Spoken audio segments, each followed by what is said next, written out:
Hello, today we will be proving the product rule for derivatives.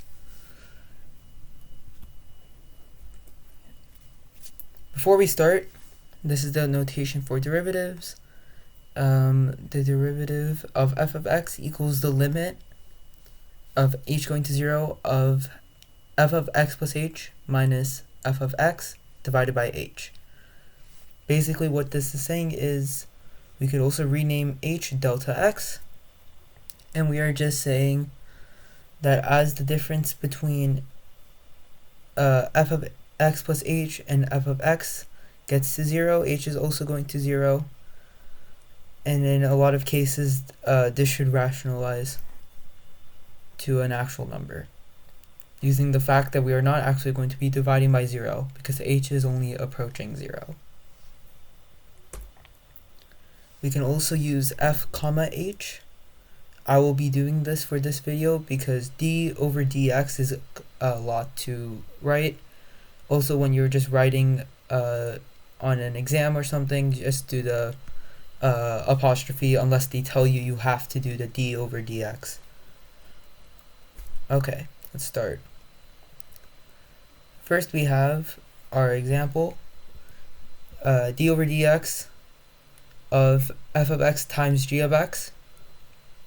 We can write this out as this. So we're just taking x plus h of each function and we're minusing it by just taking it equaling x for each function and dividing by h. Now we're going to add some algebra. If you notice what I wrote down here, we're going to minus and add by this section right here, f of x plus h times g of x. And you notice because we have written it positive here and negative here, we're just adding 0 to this. So it's perfectly legal. And now because we have this, you look here, we will be factoring. Now if you look at these two terms, we notice that they share f of x plus h in common. So we can factor those together.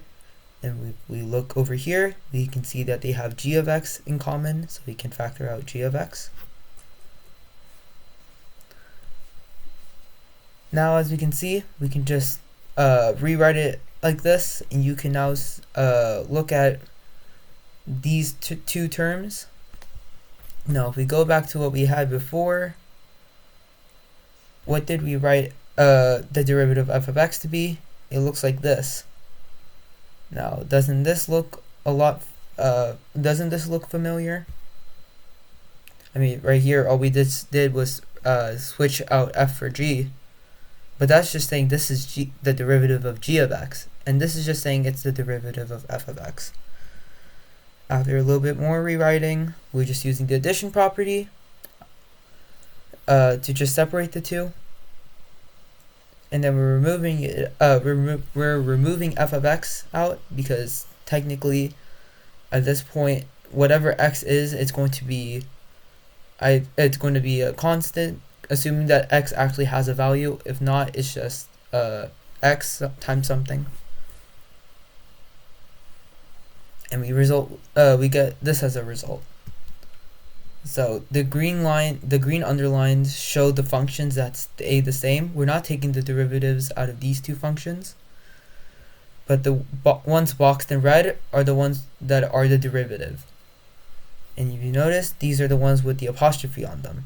So what we're saying is we take f of x, we multiply it by the derivative of g of x, and finally we do the same thing except we switch the two. We are taking the normal g of x, and then we're multiplying it by f of x's derivative. As a quick recap, we start off with our original function, f of x times g of x. We write it out as a limit function. We add f of x plus h times g of x, and then we also subtract it to keep it equal. Now because we have some common factors, we factor them out.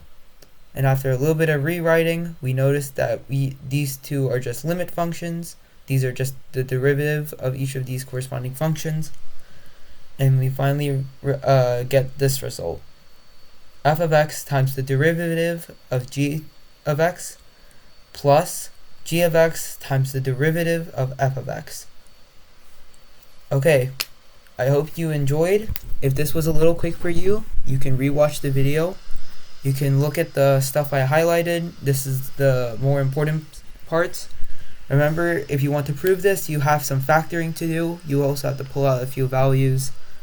And you need to know how to write a derivative in limit form. Okay, I hope you enjoyed. Please just send this to someone if they need help. I'll see you soon.